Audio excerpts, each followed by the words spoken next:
हर दिन हम सोचते हैं, हजारों ख्याल आते हैं, कुछ सच लगते हैं, कुछ सपनों जैसे। कोई हमें देखता है तो हम सोचते हैं, क्या वो मुझे जज कर रहा है।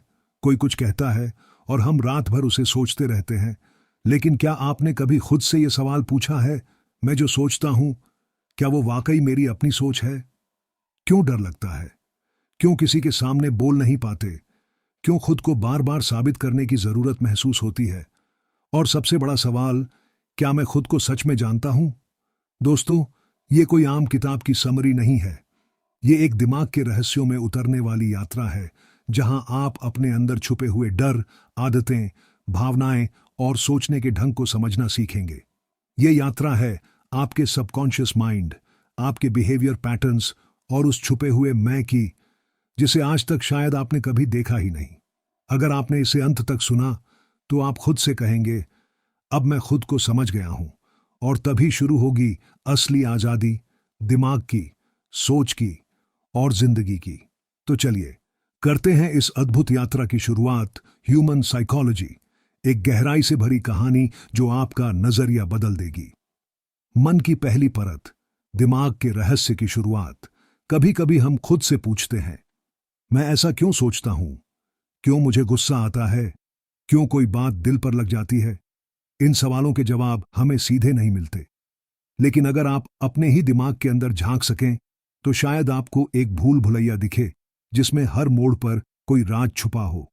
एक लड़के की शुरुआत कल्पना कीजिए। एक 12 साल का लड़का है, नाम है आरव। आरव हर रोज स्कूल जाता है, दोस्तों के साथ हंसता है, पढ़ाई करता है। लेकिन एक बात है जो उसे दूसरों से अलग बनाती है, वो बहुत सोचता है, बहुत ज्यादा। छोटी छोटी बातें भी उसके दिमाग में गूंजती रहती है। एक दिन स्कूल में उसके दोस्त ने कह दिया, तू थोड़ा डरपोक है। बस यहीं से उसके दिमाग में एक चिंगारी लगी। पूरे दिन वो यही सोचता रहा, क्या मैं सच में डरपोक हूं? रेप्टिलियन ब्रेन, आरव के दिमाग का सबसे पुराना हिस्सा, आरव को नहीं पता था, पर उसके अंदर एक ऐसा हिस्सा काम कर रहा था जो लाखों साल पुराना है। इसे रेप्टिलियन ब्रेन कहते हैं। यह हिस्सा इंसान के सबसे पुराने सर्वाइवल इंस्टिंक्ट्स को चलाता है। डर, भागना, खतरा टालना। जब दोस्त ने उसे डरपोक कहा, तो उसका यह पुराना दिमाग तुरंत एक्टिव हो गया। उसे लगा यह खतरा है, उसकी पहचान पर हमला है। और फिर उसका शरीर थोड़ा कांपा, दिल की धड़कन तेज हुई और वो चुप हो गया। लिम्बिक सिस्टम, भावना की लहरें। अब दिमाग का दूसरा हिस्सा एक्टिव हुआ। लिम्बिक सिस्टम, यहां भावनाएं बसती हैं, खुशी, गम, शर्म, जलन, इश्क, ईर्ष्या। आरव को दुख हुआ। उसे लगा, अब ये सब मुझे कमजोर समझेंगे। यही तो है मनोविज्ञान, जहां शरीर, दिमाग और भावनाएं एक साथ मिलकर हमारी पहचान बनाते हैं। नियोकॉर्टेक्स, दिमाग की सोचने वाली मशीन। अगली सुबह आरव ने सोचा, अब मुझे खुद को बदलना है। उसने किताब पढ़ी, हाउ टू बी कॉन्फिडेंट। अब उसका नियोकॉर्टेक्स एक्टिव हुआ, दिमाग का वो हिस्सा जो तर्क, सीखना और फैसला लेना जानता है। आरव ने फैसला किया, अब डर नहीं लगेगा। पर क्या वाकई वो बदल गया? नहीं, क्योंकि असली सवाल था, मैं डरता क्यों हूं? दिमाग के 3 स्तर, एक मंदिर, एक जंगल और एक प्रयोगशाला। 1. रेप्टिलियन ब्रेन, एक पुराना मंदिर जहां डर और सुरक्षा की पूजा होती है। 2. लिम्बिक सिस्टम, एक जंगल जहां भावनाएं हर दिशा में दौड़ती हैं। 3. नियोकॉर्टेक्स, एक आधुनिक प्रयोगशाला जो तर्क करता है, सीखता है और योजना बनाता है। इन तीनों का समन्वय ही हमारा पूरा व्यक्तित्व बनाता है। आरव को पहला सबक। उस रात आरव ने खुद से एक सवाल किया, क्या मैं अपने डर को खुद बना रहा हूं? अब जवाब धीरे धीरे साफ होने लगा। उसे समझ आया कि इंसानी दिमाग हर अनुभव को एक कहानी में बदलता है और फिर उसी कहानी को सच मानकर जीने लगता है। एक गूढ़ सत्य, हम सोचते नहीं, हमारा दिमाग सोचता है। मानव मनोविज्ञान का सबसे गहरा सत्य यही है, हम सोचते नहीं हैं, हमारा दिमाग सोचता है। और अगर हम उसके पीछे पीछे चलते रहे, तो कभी समझ ही नहीं पाएंगे कि असली मैं कौन हूं। भाग 2, डर की कहानी। जब दिमाग खतरे की घंटी बजाता है, जब पहली बार डर ने उसकी सांसें रोकी थी। आरव की कहानी आप जानते हैं, वो 12 साल का लड़का जो खुद को लेकर बहुत सोचता था। स्कूल, दोस्त, किताबें, सब कुछ ठीक चल रहा था, जब तक डर ने उसका हाथ नहीं थामा। लेकिन ये डर किसी भूत या अंधेरे का नहीं था। ये डर था खुद के बारे में किसी और की राय का। एक छोटा सा वाक्य, तू डरपोक है, उसके दिमाग में तूफान ले आया। उसी दिन शाम को आरव ने किताबें उठाईं, लेकिन पढ़ नहीं पाया। उसकी आंखों में शब्द तो थे, लेकिन दिमाग में गूंज रही थी वही आवाज, क्या मैं वाकई डरपोक हूं? जब दिमाग खतरा पहचानता है, हमारा दिमाग बहुत पुराना है। हजारों साल पहले जब इंसान जंगलों में रहता था, तब उसका दिमाग हर आवाज, हर सरसराहट को एक खतरे की घंटी समझता था। उसी सिस्टम को आज भी हम इस्तेमाल करते हैं। इसे कहते हैं एमिगडाला रिस्पॉन्स, यानी जब भी कोई स्थिति हमारे ईगो, सम्मान या सुरक्षा को खतरे में डालती है, तो दिमाग अलार्म बजा देता है। आरव के साथ भी यही हुआ। उसके दिमाग का अमिगडाला एकदम एक्टिव हुआ और उसके शरीर ने प्रतिक्रिया दी। दिल की धड़कन, तेज हथेलियों में पसीना, गला सूख गया और दिमाग ने बस एक चीज दोहराई, खतरा, खतरा, खतरा। डर सिर्फ खतरे से नहीं आता, कल्पना से भी आता है। असल में आरव को कोई शेर खाने नहीं आ रहा था, उसे बस किसी की राय ने डरा दिया था। यह भावनात्मक खतरा था, इमोशनल थ्रेट, और यह भी उतना ही असली होता है जितना एक भालू का हमला। दिमाग के लिए रेप्यूटेशन का खतरा और जान का खतरा एक जैसे ही होते हैं। यही वजह है कि जब कोई आपको नीचा दिखाता है या आप शर्मिंदा हो जाते हैं, तो ऐसा लगता है जैसे सारी दुनिया देख रही है। एंग्जाइटी, जब डर दिमाग में बस जाता है, उस एक घटना के बाद आरव थोड़ा बदल गया। वो हर बात पर सतर्क हो गया। किसी को जवाब देने से पहले 10 बार सोचता, अगर कुछ गलत बोल दे तो खुद को कोसता। यह था एंग्जाइटी का बीज। एंग्जाइटी यानी भविष्य के किसी संभावित खतरे को बार बार सोचकर डरना। दिमाग बार बार सवाल पूछता है, अगर सबने मुझे जज किया तो, अगर मैं फेल हो गया तो, अगर कोई मुझे पसंद नहीं करता तो, अगर मैं खुद को साबित नहीं कर पाया तो। ये सब सवाल सोच के जरिए दिमाग में डर का जहर घोलते हैं। फाइट, फ्लाइट, फ्रीज, दिमाग के 3 जवाब। जब भी हम डरते हैं, हमारा दिमाग 3 में से एक तरीका अपनाता है। 1, फाइट, लड़ना, सामने वाले से बहस या झगड़ा। 2, फ्लाइट, भाग जाना, चुपचाप निकल जाना, अवॉइड करना। 3, फ्रीज, जम जाना, बोल ही नहीं पाना, हिल ना पाना। आरव अक्सर तीसरे तरीके पर चला जाता, फ्रीज। जब भी कोई उस पर चिल्लाता या मजाक करता, वो चुप हो जाता, आंखें झुका लेता और खुद से कहता, काश मैं कुछ कह पाता। डर की असली ताकत क्या है? डर हमें रोके रखता है, लेकिन एक बात और है, डर झूठ बोलता है। हां, डर हमेशा आपको वो दिखाता है जो हो सकता है, ना कि जो वास्तव में हो रहा है। एग्जाम्पल, अगर कोई कहे तू अच्छा नहीं बोल पाता, तो डर कहेगा अब कभी मत बोलियो, सब हंसेंगे। लेकिन सच यह हो सकता है कि मैं लोग ध्यान ही नहीं दे रहे थे और आपको खुद ही वो बात भारी लग गई। डर भविष्य की कल्पना में जीता है, न कि वर्तमान की सच्चाई में। डर को पहचानो तो ही उसे हराओ। आरव ने एक दिन अपनी डायरी में लिखा, मुझे सबसे ज्यादा डर इस बात का है कि लोग मुझे कमजोर समझ लें, लेकिन अगर मैं ये डर स्वीकार कर लूं तो शायद यही मेरी ताकत बन जाए। उसी दिन से उसने अपनी हर डरावनी सोच को नाम देना शुरू किया। ये वाला डर अस्वीकृति का है, ये वाला डर परफॉर्मेंस से जुड़ा है, ये वाला डर शर्मिंदगी का है। जब उसने डर को पहचानना सीखा, तब उसने उसे नियंत्रित करना भी सीख लिया। भाग 3, हम जैसा सोचते हैं वैसा क्यों करते हैं? सोचने का खेल और सोच में ही फंसी जिंदगी। आरव अब थोड़ा समझदार हो गया था। डर को पहचानना उसने सीख लिया था, लेकिन अभी भी एक सवाल उसके मन में बार बार आता, मैं हर बार इतना ज्यादा सोचता क्यों हूं? क्यों हर चीज पर ओवरथिंकिंग शुरू हो जाती है? और सबसे अजीब बात, कभी कभी मुझे पता होता है कि मैं गलत कर रहा हूं, फिर भी मैं वही करता हूं। आखिर क्यों? यही सवाल आरव को ह्यूमन साइकोलॉजी के सबसे रहस्यमय कमरे में ले गया, सोच की प्रयोगशाला में। सोच कहां से आती है? आप सोचते हो, मैं सोचता हूं, पर सच्चाई ये है, आपके सोचने का ढांचा आपके बचपन से तैयार हो चुका होता है। बचपन में जब किसी ने कहा, तू तेज नहीं है, तू कुछ नहीं कर पाएगा, लड़कों को रोना नहीं चाहिए, गलती करना शर्म की बात है, ये बातें सीधे आपके बिलीफ सिस्टम में चली जाती हैं। दिमाग ने उन्हें इतना गहराई से पकड़ लिया कि अब वो आपकी सोच का आधार बन चुकी है। कॉग्निटिव बायस, जब दिमाग धोखा देता है, आरव को अक्सर लगता था कि लोग उसे पसंद नहीं करते। लेकिन क्या ये सच्चाई थी? नहीं। यह था उसका अपना बायस, यानी उसकी सोच का झुकाव। हम सभी कॉग्निटिव बायसेस के शिकार होते हैं, जैसे कॉन्फर्मेशन बायस, जो पहले से मानते हैं, बस उसी से जुड़ी बातें देखते सुनते हैं। नेगेटिविटी बायस, अच्छा कोई बोले तो भूल जाते हैं, बुरा कोई कह दे तो सालों याद रखते हैं। ओवर जनरलाइजेशन, एक बार फेल हुए तो मान लिया, मैं हर बार फेल होऊंगा। दिमाग असल में तर्क नहीं करता, वो सिर्फ पैटर्न पकड़ता है और उसी हिसाब से हमें सोचने पर मजबूर करता है। सोच कैसे व्यवहार बन जाती है? आरव ने देखा, वो जब भी किसी ग्रुप में जाता तो चुपचाप कोने में बैठ जाता। जब उसने खुद से पूछा क्यों, तो एक जवाब आया, मैं ज्यादा बोलूंगा तो मजाक बन जाऊंगा। यानी सोच पहले से बनी हुई थी, और वही सोच अब उसका व्यवहार बन चुकी थी। यही है ह्यूमन बिहेवियर का मूल नियम। हम जैसा सोचते हैं वैसा महसूस करते हैं, और जैसा महसूस करते हैं वैसा करते हैं। सोच का पहला टेस्ट, विचार वर्स तथ्य।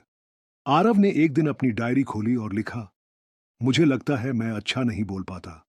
फिर उसने नीचे लिखा, क्या यह सोच है या सच्चाई? फिर उसने याद किया, पिछली बार जब उसने साइंस प्रोजेक्ट में बोला था, सभी ने ताली बजाई थी। तब जाकर उसे समझ आया, मुझे लगता है और असल में है, दोनों में बड़ा फर्क है। हर सोच को चुनौती दो, सवाल पूछो, क्या ये वाकई सच है? क्या मेरे पास इसका कोई सबूत है? क्या मैं इसे दूसरे नजरिए से भी देख सकता हूं? कोर बिलीफ्स, जो हमें चुपचाप कंट्रोल करते हैं। हर इंसान के अंदर कुछ कोर बिलीफ्स होते हैं, ऐसे विचार जो उसने बहुत पहले अपनाए और अब वही उसके हर निर्णय में झलकते हैं। जैसे, मुझे प्यार पाने के लिए परफेक्ट होना पड़ेगा, मैं तब तक काबिल नहीं जब तक कोई और मुझे माने, गलती करना शर्म की बात है। आरव के अंदर भी एक कोर बिलीफ था, अगर मैं बोलने में गलत हो गया तो सब मेरा मजाक उड़ाएंगे। जब उसने इस विचार को पकड़ लिया तो उसकी शक्ति कम हो गई, क्योंकि हर कोर बिलीफ तब तक ताकतवर होता है जब तक आप उसे बिना सवाल पूछे सच मानते हो। सोच को बदलना क्यों मुश्किल है? आरव ने महसूस किया, भले ही वो बदलना चाहता है, लेकिन जैसे ही कोई मुश्किल आती है वो पुराने पैटर्न में लौट जाता है। ऐसा क्यों? क्योंकि दिमाग को सुरक्षित राह पसंद है। नया सोचना, नया करना, ये सब अनिश्चितता लाते हैं, और दिमाग को सबसे ज्यादा डर इसी का होता है। इसीलिए सोच बदलने के लिए प्रैक्टिस करनी पड़ती है, धैर्य रखना पड़ता है और बार बार खुद को पकड़ना पड़ता है। भाग 4, दिमागी जाल, यादें, विश्वास और आदतों का खेल। वो बातें जो बीत गईं पर हमें आज भी चलाती हैं। आरव अब 13 साल का हो चुका था। एक साल में बहुत कुछ बदला। उसने अपने डर को पहचाना, सोच पर सवाल करना सीखा। पर एक चीज अभी भी वैसी ही थी।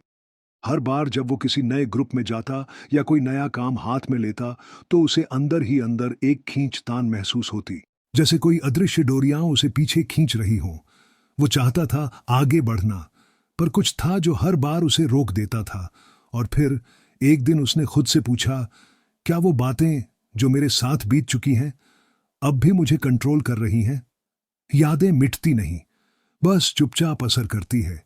हमारी हर याद, हर अनुभव, हर अपमान, हर तारीफ हमारे दिमाग में इमोशनली चार्ज्ड मेमोरी के रूप में जमा हो जाता है। इनमें से कुछ इतनी गहरी छप जाती हैं कि वे ट्रिगर पॉइंट्स बन जाती हैं। जैसे ही कोई घटना या इंसान उस मेमोरी से मेल खाता है, हमारा दिमाग उस पर प्रतिक्रिया देने लगता है, बिना सोचे, बिना समझे। आरव को भी याद आया, बचपन में जब क्लास में उसने एक सवाल का जवाब दिया था और सब हंस पड़े थे, वो तब से क्लास में हाथ उठाने से डरने लगा। वो घटना बीत गई थी, लेकिन उसका असर आज भी जिंदा था। कोर मेमोरीज, कोर बिलीफ्स, जो यादें बार बार दोहराई जाती हैं, वो हमारे कोर बिलीफ्स बन जाती हैं। एग्जाम्पल, अगर आपको बार बार अनदेखा किया गया तो कोर बिलीफ बन सकता है, मैं महत्वपूर्ण नहीं हूं। अगर आपकी तारीफ हमेशा दूसरों से तुलना करके हुई तो कोर बिलीफ बन सकता है, मुझे हमेशा दूसरों से बेहतर होना होगा। कोर बिलीफ्स वो लेंसेज हैं जिनसे हम पूरी दुनिया को देखते हैं, और फिर वही दुनिया हमें बार बार वैसी ही लगती है। आदतें, वो इनविजिबल लूप्स जो हमें घुमाते रहते हैं। अब आरव ने एक और चीज पर ध्यान दिया। वो सुबह उठते ही सबसे पहले मोबाइल देखता था, फिर अनजाने में इंस्टाग्राम खोलता, फिर यूट्यूब, और फिर 1 घंटा उड़नछू। उसे समझ नहीं आता था कि यह होता कैसे है। असल में यह था हैबिट लूप, एक ऐसा चक्र जिसमें ट्रिगर, एक्शन, रिवॉर्ड होता है। उदाहरण: ट्रिगर सुबह उठना, एक्शन फोन उठाना, रिवॉर्ड डोपामीन, थोड़ी खुशी, थोड़ी उत्तेजना। ये चक्र दिमाग को इतना भा जाता है कि वो बार बार वही करता है। इंसान का 90% व्यवहार अनकॉन्शियस हैबिट्स से चलता है। वो सोचता नहीं है, बस करता चला जाता है। ऑटो पायलट मोड, जिंदा शरीर, सोता हुआ दिमाग। आरव को समझ आने लगा कि वो सिर्फ अपने डर या सोच से नहीं, बल्कि अपनी पुरानी आदतों और अनुभवों के जाल में फंसा हुआ है। हर सुबह, हर दिन, हर बात एक पैटर्न में चल रही थी, जैसे ऑटो पायलट पर। वही लोग, वही रिएक्शन, वही बहाने, वही सोच, और हर रात वही सवाल: मैं बदल क्यों नहीं पा रहा? ब्रेन का ये सिस्टम है। कंफर्ट जोन दिमाग को नया पसंद नहीं है। उसे वही अच्छा लगता है जो जाना पहचाना हो, चाहे वो आदत खराब ही क्यों ना हो। अगर वो जानी पहचानी है तो दिमाग उसे ही दोहराएगा, क्योंकि नया मतलब है असुरक्षा, रिस्क, एनर्जी खर्च, और दिमाग को बस सेफ्टी चाहिए। इसलिए जो एक बार हमारे अंदर बैठ जाता है, वो बिना चेतावनी हमारे डिसीजंस, इमोशंस और रिश्तों को कंट्रोल करने लगता है। Breaking the loop. क्या आरव बच पाएगा इस चक्रव्यूह से? एक दिन आरव ने अपने पुराने स्कूल के पास वाली गली में जाकर खड़े होकर खुद से पूछा, क्या मैं अब भी उस बच्चे की तरह हूं जो उस दिन क्लास में चुप हो गया था? क्या मैं अब भी उस हंसी के डर से डिसीजंस लेता हूं? या अब मैं वो हूं जो खुद को जानता है और आगे बढ़ सकता है? उस दिन उसने एक नई डायरी खरीदी और पहले पेज पर लिखा, आज से हर दिन मैं अपनी एक पुरानी सोच, आदत या डर पर सवाल करूंगा। मैं जाल को पहचानूंगा और एक एक करके काटूंगा। भाग 5, निर्णय लेने की कला। क्यों हम सोचते हैं लेकिन फिर भी गलत फैसले लेते हैं? रुचि एक स्मार्ट लड़की थी। उसने एमबीए किया था, कम्युनिकेशन स्किल्स कमाल की थी, और जब वह बोलती थी तो लोग सुनते थे। लेकिन एक दिन उसने अपने दोस्त से कहा, पता नहीं यार, जब भी कोई बड़ा फैसला लेना होता है मैं उलझ जाती हूं। एक तरफ दिल कहता है कुछ और, दिमाग कुछ और आखिर में मैं पछताती हूं। क्या आपने भी कभी ऐसा महसूस किया है? आप सोचते हैं बहुत, लेकिन जब फैसला लेते हैं तो लगता है यार कुछ गड़बड़ हो गई हो। तो आइए जानते हैं यह गड़बड़ होती क्यों है। हर डिसीजन एक इमोशन से जुड़ा होता है। हम सोचते हैं कि हम तर्क, लॉजिक से फैसले लेते हैं, लेकिन सच यह है कि हम अपने डिसीजंस तर्क से नहीं, भावनाओं, इमोशंस से लेते हैं, और फिर तर्क से उन्हें सही ठहराते हैं। आपने कभी इंपल्सिवली कुछ खरीदा और बाद में उसे जस्टिफाई किया, जैसे नहीं नहीं, इसकी जरूरत तो थी ही? ये आपका इमोशनल ब्रेन था जिसने पहले फैसला लिया, फिर रैशनल ब्रेन ने उसकी सफाई दी। दिमाग के 2 हिस्से, और उनका खेल हमारा दिमाग 2 हिस्सों में बंटा है। 1. Limbic system, emotional brain. ये वो हिस्सा है जो तुरंत प्रतिक्रिया देता है। डर, खुशी, चिंता, चाहत यहीं से निकलती है। 2. Pre frontal cortex, logical brain. ये सोचता है, तुलना करता है, प्लान बनाता है, लेकिन ये धीमा है। अब अगर कोई फैसला तेजी से लेना हो तो दिमाग तेज वाले को चुनता है, यानी इमोशनल ब्रेन को। इसीलिए हम ज्यादातर फैसले भावनाओं से लेते हैं, चाहे वो रिलेशनशिप का हो या करियर का। क्यों हम गलत फैसले दोहराते हैं? क्यों बार बार टॉक्सिक लोगों से जुड़ जाते हैं? क्यों इन्वेस्टमेंट में बार बार लॉस उठाते हैं? क्यों कंफर्ट जोन से बाहर नहीं निकलते? क्योंकि हम वही सोचते और करते हैं जो हमें इमोशनली सेफ लगता है, भले ही वो लॉजिकली गलत हो। हमारी आदतें, डर, उम्मीदें, ये सब एक अनकॉन्शियस लूप में हमें उलझा देती हैं। डिसीजन फैटीग, थक जाता है दिमाग। आपने नोटिस किया होगा कि सुबह आप बेहतर फैसले लेते हैं और शाम को इंपल्सिव। क्यों? क्योंकि आपका दिमाग थक चुका होता है। उसे हर दिन सैकड़ों डिसीजंस लेने पड़ते हैं। इसे कहते हैं डिसीजन फैटीग। इसका हल, सुबह के समय बड़े फैसले लें, अपनी प्राथमिकताएं पहले से तय रखें, बार बार सोचने वाली चीजें ऑटोमेटिक बना दें, जैसे कपड़े, खाने का प्लान वगैरह। खुद से ये 3 सवाल पूछो हर बड़े फैसले से पहले, जब भी कोई बड़ा डिसीजन लेना हो। इन सवालों से खुद से बातचीत करें। 1. क्या मैं डर से फैसला ले रहा हूं या आत्मविश्वास से? 2. क्या यह फैसला मेरे लॉन्ग टर्म ग्रोथ के लिए है या शॉर्ट टर्म कंफर्ट के लिए? 3. अगर यह फैसला मेरे किसी दोस्त को लेना होता तो मैं उसे क्या सलाह देता? ये सवाल आपके लॉजिकल ब्रेन को एक्टिव कर देंगे। पॉज की ताकत। फैसला लेने से पहले रुको। रुचि ने जब यह बात सीखी, उसने एक रूल बनाया, कोई भी बड़ा फैसला 24 घंटे के बाद ही लूंगी।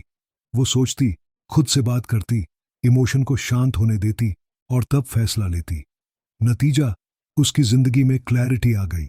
नियंत्रण अपने हाथ में लो। हर इंसान के पास 2 रास्ते होते हैं। 1. इमोशन ड्रिवन डिसीजंस, जो तत्काल संतुष्टि देते हैं लेकिन बाद में पछतावा। 2. क्लैरिटी ड्रिवन डिसीजंस, जो शुरू में मुश्किल लगते हैं लेकिन आगे जादू कर जाते हैं। आप किसे चुनते हैं, यह तय करता है आपकी जिंदगी का डायरेक्शन। भाग 6. सोच के अदृश्य जाल। कैसे हमारी सोच को चुपचाप कंट्रोल किया जाता है? क्या आप सच में खुद सोचते हैं? एक बार अर्जुन नाम का एक युवा लड़का मॉल में गया। उसके पास एक लिस्ट थी, सिर्फ 3 चीजें खरीदनी थी। लेकिन जब वो बाहर निकला तो उसके हाथ में 9 बैग थे। चिप्स, शूज, ईयरबड्स, एक परफ्यूम, और उसके मन में सिर्फ एक सवाल था, मैं ये सब क्यों खरीद लाया जब जरूरत ही नहीं थी? अर्जुन अकेला नहीं था। हम सभी रोज ऐसे डिसीजंस लेते हैं जो हमारी कॉन्शियस सोच से बाहर होते हैं। Welcome to the world of cognitive biases, वो मनोवैज्ञानिक जाल जो हमें बिना बताए फंसा लेते हैं। कॉग्निटिव बायसेस, सोच की आंखों पर पड़ा नकाब। हम सोचते हैं कि हम लॉजिकल बीइंग्स हैं, लेकिन सच्चाई ये है कि हम मानसिक शॉर्टकट्स लेते हैं, जिन्हें साइकोलॉजी में कहते हैं बायसेस। ये बायसेस हमारी सोच को शेप करते हैं, हमें ऐसा महसूस कराते हैं कि हम सही कर रहे हैं, जबकि हम मैनिपुलेशन का शिकार हो चुके होते हैं। बायस मिरर 1, सोशल प्रूफ, भीड़ की मानसिकता। अगर सब लोग एक ही चीज कर रहे हैं तो हम भी करने लगते हैं, क्योंकि दिमाग सोचता है, इतने लोग गलत कैसे हो सकते हैं? उदाहरण, अगर आप किसी रेस्टोरेंट के बाहर भीड़ देखते हैं तो आपको लगता है कि खाना अच्छा होगा, भले ही आपने ट्राई ना किया हो। सोशल मीडिया पर वायरल कंटेंट भी इसी बायस का नतीजा होता है। बायस नंबर 2, अथॉरिटी बायस। हम उन लोगों की बात पर ज्यादा भरोसा करते हैं जिनके पास पावर या यूनिफॉर्म हो। अगर डॉक्टर ने कहा है तो सही ही होगा।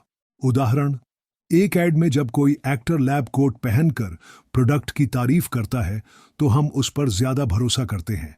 यही कारण है कि ब्रांड्स अथॉरिटी दिखाने के लिए एक्सपर्ट्स, सेलेब्स और डॉक्टर्स का यूज करते हैं। बायस नंबर 3, एंकरिंग इफेक्ट, पहली जानकारी का जादू। पहली चीज जो आप देखते हैं वही आपके दिमाग में एंकर बन जाती है और उसके हिसाब से आप आगे जज करते हैं। उदाहरण, अगर आपको कहा जाए कि एक टी शर्ट RS 5000 की थी लेकिन अब RS 1500 में मिल रही है, तो आपको लगेगा ये बड़ी डील है, चाहे असल में उसकी कीमत सिर्फ RS 800 होनी चाहिए थी। बायस नंबर 4, कॉन्फर्मेशन बायस। हम वही बातें ढूंढते हैं जो हमारी पहले से बनी सोच को सही साबित करें और बाकी को इग्नोर कर देते हैं। देखा, मैंने कहा था ना, यह गलत है। उदाहरण, अगर आप मानते हैं कि किसी जाति के लोग आलसी होते हैं तो आप उन्हीं उदाहरणों को नोटिस करेंगे जो इस सोच को कंफर्म करें और हार्ड वर्किंग लोगों को इग्नोर करेंगे। बायस नंबर 5, रिसेंसी प्राइमेसी बायस प्राइमेसी। बायस, जो पहले सुना या देखा वो ज्यादा असर छोड़ता है। रिसेंसी बायस, जो अभी अभी हुआ वो ज्यादा इंपॉर्टेंट लगता है।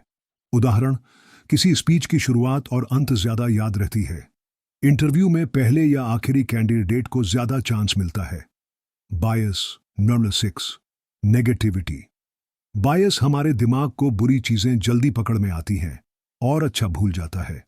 उदाहरण, आपको अगर 10 तारीफें मिली और एक इंसल्ट, तो आप इंसल्ट को ही बार बार याद करेंगे। इवोल्यूशन की वजह से हमारा दिमाग डेंजर से ज्यादा अलर्ट रहता है। बायस नंबर 7, स्टेटस क्वो बायस। हम बदलाव से डरते हैं, इसलिए वही चूज करते हैं जो पहले से है। अब तक ठीक चल रहा है, क्यों रिस्क लूं? उदाहरण, ज्यादातर लोग नई नौकरी लेने से डरते हैं, भले ही पुरानी में वो अनहैप्पी हों। इन बायसेस से कैसे बचें? 1. पॉज करो, तुरंत रिएक्ट मत करो। सोचना शुरू करो, क्या मैं बायस में हूं? 2. कॉन्ट्रडिक्शन ढूंढो, अपने बिलीफ से उलटी चीजें पढ़ो, समझो। 3. फीडबैक लो, किसी न्यूट्रल व्यक्ति से राय लो। 4. जितना हो सके नंबर्स पर भरोसा करो, इमोशंस पर नहीं। बोनस, कंपनियां इन बायसेस का कैसे इस्तेमाल करती हैं? फ्लैश सेल, टॉर anchoring, plus urgency limited stock, left कर्न स्कैरसिटी बायस, 90% यूजर्स रेकमेंड, टॉन्डन social proof, doctor endorsement, one authority bias. आप सोचते हैं कि आप खरीद रहे हैं, लेकिन असल में आपकी सोच खरीदी जा रही है। भाग 7, बचपन की छाया। हमारी सोच और व्यवहार पर बचपन का गहरा असर। मैं ऐसा क्यों सोचता हूं? क्या आपने कभी यह सवाल खुद से पूछा है? मैं हर रिश्ते में डर क्यों महसूस करता हूं? मुझे लोगों का भरोसा क्यों नहीं होता? मुझे खुद से इतनी नफरत क्यों होती है? इन सवालों के पीछे जवाब अक्सर आज में नहीं, बल्कि बचपन की किसी अनसुनी कहानी में छिपा होता है। मनुष्य का मन एक गीली मिट्टी की तरह होता है। बचपन में जो भी अनुभव उसे छूते हैं, वो निशान छोड़ जाते हैं। बचपन के अनुभव, आज की सोच। साइकोलॉजी कहती है कि 90% इंसानों की सोच, विश्वास और डिसीजन मेकिंग की जड़ें बचपन में पड़ती हैं। अगर आपको बचपन में बार बार टोका गया, तो आज आप खुद पर भी शक करेंगे। अगर बचपन में तारीफ नहीं मिली, तो आज दूसरों से वैलिडेशन की भूख बनी रहेगी। अटैचमेंट थियरी, रिश्तों की जड़ कहां है? हम सबका पहला रिश्ता होता है मां या देखभाल करने वाले से। इस पर आधारित होती है हमारी अटैचमेंट स्टाइल, जो बड़े होकर हमारे सभी संबंधों को प्रभावित करती है। 8. Secure attachment. अगर प्यार और सुरक्षा मिली, तो हम भी सेफ और भरोसेमंद रिश्ते बना पाते हैं। 2. Anxious attachment. अगर प्यार अनिश्चित था, तो हमें हर रिश्ते में छोड़ दिए जाने का डर सताता है। 3. Avoidant attachment. अगर भावनाएं दबाई गईं, तो हम अपने जज्बात ही छुपाने लगते हैं। बचपन के जख्म, इमोशनल वुंड्स। ये वो घाव होते हैं जो दिखते नहीं, लेकिन अंदर जड़ें जमाकर हमारी सोच, व्यवहार और डिसीजंस को साइलेंटली कंट्रोल करते हैं। आम बचपन के घाव। 1. अस्वीकृति, रिजेक्शन। मैं प्यार के लायक नहीं हूं। 2. त्याग, अबैंडनमेंट। सब मुझे छोड़ देंगे। 3. अपमान, ह्यूमिलिएशन। मैं शर्मनाक हूं। 4. अविश्वास, बिट्रेयल। कोई भरोसे के लायक नहीं है। 5. अन्याय, इनजस्टिस। दुनिया मेरे खिलाफ है। इनर चाइल्ड, वो बच्चा जो आज भी जिंदा है। हर इंसान के भीतर उसका इनर चाइल्ड होता है, वही मासूम बच्चा जो डरता है, प्यार चाहता है, स्वीकार होने की चाह रखता है। लेकिन जब उस बच्चे को हीलिंग नहीं मिलती, तो वो अपने डर, गुस्से और खालीपन के साथ बड़ा हो जाता है। सोच पर असर कैसे पड़ता है? 1. सेल्फ टॉक बदल जाता है। मैं बेकार हूं, मुझसे नहीं होगा, कोई मुझसे प्यार नहीं करेगा। 2. ओवरथिंकिंग और एंग्जाइटी बढ़ती है, क्योंकि दिमाग हर बार रिजेक्शन या फेलियर की आशंका से भर जाता है। 3. फियर ऑफ सक्सेस या फियर ऑफ लव, क्योंकि अंदर कहीं विश्वास होता ही नहीं कि हम इसके लायक हैं। बचपन की सोच को कैसे बदला जाए? 1. अवेयरनेस। सबसे पहले पहचानो कि आपकी सोच की जड़ कहां है। कोई भी डर, शक या गुस्सा, उसकी शुरुआत कहां से हुई? 2. इनर चाइल्ड से बात करो, अपने अंदर के बच्चे से संवाद करो। कहो, तुम सुरक्षित हो, मैं तुम्हारे साथ हूं। 3. थेरेपी या जर्नलिंग। अपनी भावनाओं को बाहर निकालो, उन्हें शब्द दो, उन्हें दबाओ मत। 4. न्यू बिलीफ्स बनाओ, पुराने लिमिटिंग बिलीफ्स को रिप्लेस करो। मैं प्यार के लायक नहीं हूं, मैं पूरी तरह प्यार के काबिल हूं, मैं फेल हो जाऊंगा, हर गलती मुझे सिखाती है। भाग 8, भीड़ का मनोविज्ञान। जब इंसान सोचने की बजाय अनुसरण करता है, मैंने ऐसा क्यों किया जबकि मैं जानता था यह गलत है। कभी सोचा है कि जब कोई भीड़ किसी को मार देती है, तो उसमें शामिल लोग बाद में कहते हैं, मुझे नहीं पता मैं क्यों शामिल हो गया। या फिर जब सोशल मीडिया पर कोई ट्रेंड चल रहा होता है, तो आप खुद को रोक नहीं पाते कि उसमें हिस्सा लें, शेयर करें, कमेंट करें। क्या ये सब सिर्फ फैशन है, या फिर इंसानी मन की भीड़ में खो जाने वाली एक कमजोरी? वेलकम टू ग्रुप साइकोलॉजी, जहां व्यक्तिगत सोच दम तोड़ देती है और भीड़ की सोच हावी हो जाती है। भीड़ में सोच कैसे बदलती है? जब हम अकेले होते हैं तो हमारे पास सोचने का समय और जिम्मेदारी होती है, लेकिन भीड़ में सोचने की जरूरत महसूस नहीं होती। जिम्मेदारी फैली हुई होती है और सबसे अहम, भीड़ हमें ताकतवर महसूस कराती है। इसका परिणाम, अच्छे लोग भी बुरे फैसले कर बैठते हैं, पढ़े लिखे लोग भी अफवाहों में बह जाते हैं और शांत स्वभाव के लोग भी हिंसक बन जाते हैं। इतिहास के कुछ सबक। एक, नाजी जर्मनी का उदाहरण। एक सभ्य पढ़ा लिखा समाज कैसे हिटलर के पीछे चल पड़ा, कैसे लाखों लोग यहूदियों की हत्या में शामिल हो गए? जवाब है ग्रुप कन्फॉर्मिटी, यानी भीड़ के दबाव में सही गलत की सोच खो देना। 2, इंडिया में अफवाहों पर हिंसा। आज भी किसी गांव में बच्चा चोरी की अफवाह फैल जाए तो भीड़ बिना सोचे समझे हमला कर देती है।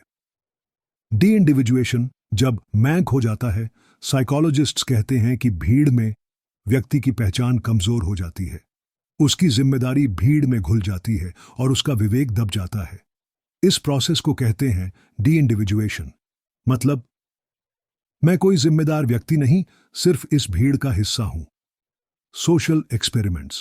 1, स्टैनफोर्ड प्रिजन एक्सपेरिमेंट। कॉलेज के लड़कों को गार्ड और कैदी बनाया गया। कुछ ही दिनों में गार्ड्स ने कैदियों पर हिंसा शुरू कर दी। वो भी असली जेल नहीं थी।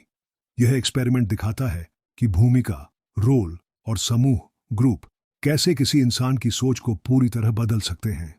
2, ऐश कन्फॉर्मिटी एक्सपेरिमेंट। एक व्यक्ति को गलत जवाब देने वाली भीड़ में रखा गया। उसने भी जानबूझकर गलत जवाब दिया, सिर्फ इसीलिए कि बाकी सब ऐसा कर रहे थे। यह दिखाता है कि इंसान सच्चाई से ज्यादा समूह से जुड़ाव को चुनता है। Herd mentality. झुंड की मानसिकता क्या है? हर्ड मेंटालिटी, जब लोग अपनी सोच छोड़कर दूसरों का अंधानुकरण करते हैं तो उसे हर्ड मेंटालिटी कहते हैं। उदाहरण, ट्रेंडिंग चीजें खरीदना, बिना रिसर्च किए शेयर करना, सब कर रहे हैं तो मैं भी करूंगा। सोच, सोशल मीडिया और भीड़ का मनोविज्ञान। आज की दुनिया में भीड़ सिर्फ सड़कों पर नहीं, बल्कि आपके फोन में है। Twitter trends, troll army, cancel culture, viral outrage, यह सब उस मनोविज्ञान का हिस्सा है जो कहता है अकेले बोलोगे तो दबा दिए जाओगे, भीड़ के साथ चलो। क्यों भीड़ हमें असली हम से दूर ले जाती है? 1, फियर ऑफ रिजेक्शन। अगर मैंने विरोध किया तो सब मुझे निकाल देंगे। 2, नीड फॉर बिलोंगिंग। मैं अकेला नहीं होना चाहता, इसीलिए सबके साथ चलना है। 3, डिफ्यूजन ऑफ रिस्पॉन्सिबिलिटी। गलती मेरी नहीं है, सबने किया। कैसे बचें भीड़ की सोच से? 1, स्वतंत्र सोच को पहचानो। हर बार खुद से पूछो, क्या ये मेरी सोच है या भीड़ की? 2, 1 मिनट रुक जाओ, किसी ट्रेंड या अफवाह पर रिएक्ट करने से पहले ठहरो, सोचो। 3, अपनी जिम्मेदारी लो। मैं जो कर रहा हूं उसका असर क्या होगा? श्योर, तथ्यों की पड़ताल करो, खुद वेरीफाई करो, सिर्फ शेयर मत करो। भाग 9, मैनिपुलेशन की कला। कैसे लोग हमारे दिमाग को चुपचाप कंट्रोल करते हैं। मुझे तो पता भी नहीं चला, मैं कब उसकी बातों में आ गया। कभी ऐसा महसूस हुआ है कि कोई इंसान आपके दिमाग से खेल गया, आपसे वो काम करवा लिया जो आप नहीं करना चाहते थे, या फिर आपने किसी चीज को सच मान लिया सिर्फ इसलिए क्योंकि वो बार बार दोहराई गई? अगर हां, तो आप पर मेंटल मैनिपुलेशन का असर हो चुका है। एक ऐसी कला जो चुपचाप हमारे विचारों, फैसलों और इमोशंस को हाईजैक कर लेती है। मैनिपुलेशन क्या है? मैनिपुलेशन का मतलब है किसी व्यक्ति की सोच या व्यवहार को इस तरह प्रभावित करना कि उसे खुद भी ना पता चले। यह सीधा नहीं होता, इसमें कोई चिल्लाता नहीं, धमकाता नहीं, बल्कि मीठे शब्दों, तर्कों और भावनाओं के सहारे आपके विचारों की दिशा बदल दी जाती है। मैनिपुलेटर्स के कुछ खास हथियार। वेक्स, गिल्ट, गिल्ट ट्रिपिंग। इतना भी नहीं कर सकते मेरे लिए? अगर तुम मुझे प्यार करते हो तो ये तो करना ही पड़ेगा। मैनिपुलेटर्स आपके ज़मीर को इस्तेमाल करते हैं ताकि आप उनकी बात मान लें। 2, गैसलाइटिंग। तुम्हें गलत याद है, तुम बहुत ज्यादा सोचते हो। गैसलाइटिंग एक ऐसी रणनीति है जिससे आपको खुद पर शक होने लगता है, आपकी सच्चाई को झूठ बना दिया जाता है। 3, फियर थ्रेट्स। अगर तुमने नहीं किया तो तुम्हें पछताना पड़ेगा। इसका अंजाम बुरा होगा। डर इंसान को कमजोर बनाता है और मैनिपुलेटर्स इसी का फायदा उठाते हैं। 4. Flattery, praise. तुम जैसे समझदार इंसान से ही मैं उम्मीद कर सकता था। तुम सबसे खास हो, बस तुम ही कर सकते हो ये। इंसान को अच्छा महसूस कराने से भी उसके दिमाग में गुस्सा जा सकता है। 5. Information overload. मैनिपुलेटर्स जानबूझकर इतना ज्यादा डेटा, तथ्य और बातें डालते हैं कि आप कंफ्यूज हो जाएं और फैसला उनके हिसाब से करें। साइकोलॉजी के जरिए कैसे होता है मैनिपुलेशन? 1. कॉग्निटिव बायसेस का इस्तेमाल। मैनिपुलेटर्स जानते हैं कि इंसान के पास कुछ स्वाभाविक सोचने की गलतियां होती हैं, जैसे कॉन्फर्मेशन बायस, आप वही बातें मानते हैं जो आपकी सोच को सही साबित करें। ऑथोरिटी बायस, आप उन लोगों की बातें ज्यादा मानते हैं जो किसी पद या इमेज में हों, जैसे गुरु, नेता, सेलिब्रिटी। 2. रेसिप्रोसिटी प्रिंसिपल, मैंने तुम्हारे लिए इतना किया, अब तुम्हें मेरे लिए करना होगा। एक बार जब कोई आपको कुछ देता है, चाहे मीठे शब्द हों या मदद, तो आप उसके एहसान के बोझ तले झुक जाते हैं। Real life examples. 1. राजनीति में मैनिपुलेशन, नेता बार बार एक ही बात बोलते हैं, देश खतरे में है, वो तुम्हारा दुश्मन है, मैं ही तुम्हारा रक्षक हूं। इससे डर, नफरत और उम्मीद पैदा होती है और आप सोचने की बजाय वोट कर देते हैं। 2.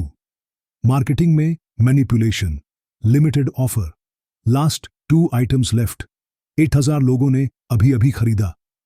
ये सब FOMO, fear of missing out, के जरिए आपको कंट्रोल करने की तकनीकें हैं। कैसे बचें मानसिक मैनिपुलेशन से? 1. इमोशनल अवेयरनेस बढ़ाओ। अगर आप गुस्से, प्यार, डर या अपराध बोध में हैं, तो तुरंत कोई फैसला न लें। 2. तर्क से सोचो, भावना से नहीं।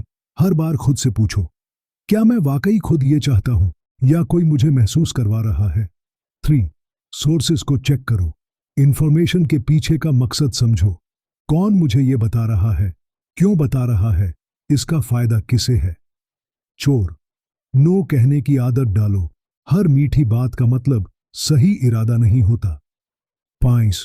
पैटर्न पहचानो, अगर कोई बार बार गिल्ट, प्रेज या डर का इस्तेमाल कर रहा है तो संभल जाओ, ये साइंस हैं। बोनस टिप, मेंटल शील्ड बनाओ। हर दिन 10 मिनट अकेले बैठो, सोचो कि दिन भर किन किन चीजों ने आपकी सोच को बदला, कौन कौन से विचार आपके नहीं थे लेकिन आप मान बैठे। ये सेल्फ रिफ्लेक्शन आपका दिमाग मजबूत बनाएगा। भाग 10, मास्टरमाइंड कैसे बने, अपने और दूसरों के दिमाग को समझने की कला। दिमाग अगर गुलाम है तो जिंदगी भी गुलाम है, लेकिन अगर दिमाग मालिक बन जाए तो जिंदगी बदल सकती है।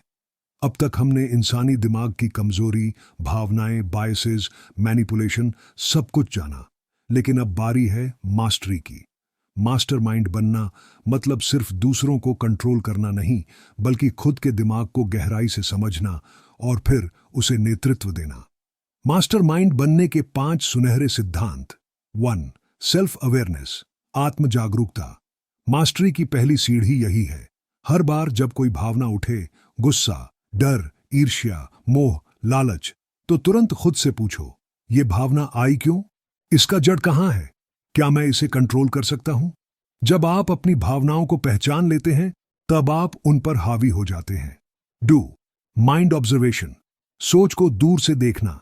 दिमाग को मास्टर करने के लिए सोचने से ज्यादा जरूरी है सोच को देखना। दिन में कम से कम 10 मिनट बैठो और ये एक्सरसाइज करो। आंखें बंद करो, जो भी सोच आ रही है उसे बिना रोके बस देखो। जैसे ट्रेन गुजरती है ना, लड़ो ना बदलो, बस देखो। इससे एक ताकत जागेगी। आप और आपकी सोच अलग है। 3. इमोशनल इंटेलिजेंस, भावनात्मक बुद्धिमत्ता। दूसरे लोगों के चेहरे, आवाज और शब्दों के पीछे छिपे इमोशंस को समझना सीखो। जब कोई गुस्से में है तो वो क्या छुपा रहा है? जब कोई मुस्कुरा रहा है तो वो क्यों मुस्कुरा रहा है?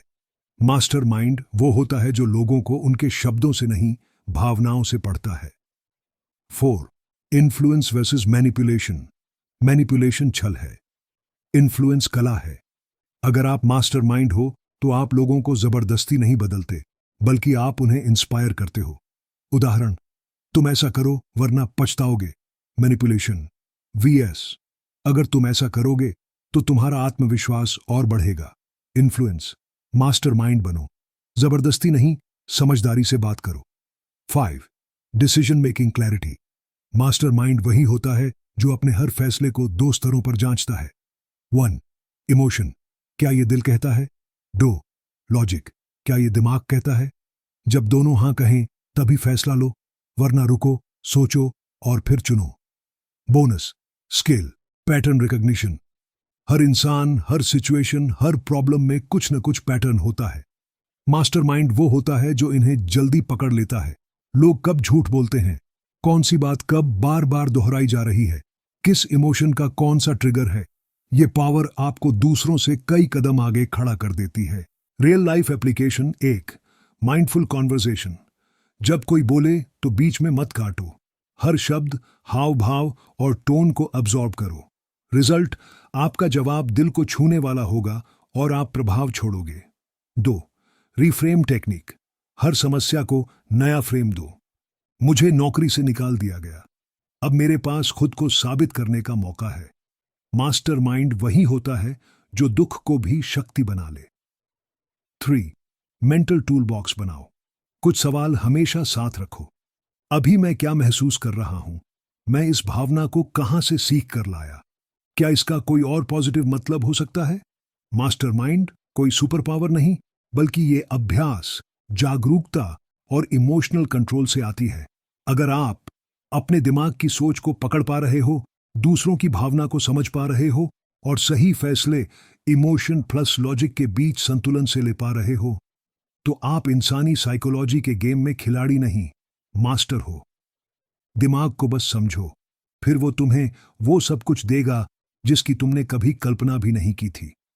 अगर इस कहानी ने आपके सोचने का तरीका बदल दिया, अगर आपने इस ऑडियो बुक को सुनकर कुछ नया महसूस किया, तो बस एक छोटा सा कदम उठाइए, इस वीडियो को लाइक कीजिए ताकि हमें पता चले कि आपने कुछ सीखा है।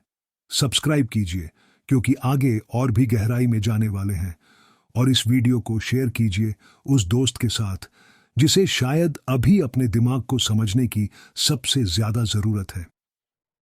कभी कभी किसी एक वीडियो से किसी की पूरी जिंदगी बदल सकती है। शायद वो वीडियो आपके शेयर की वजह से पहुंचे। मिलते हैं अगली किताब में, तब तक के लिए सोचिए, समझिए और बदलिए।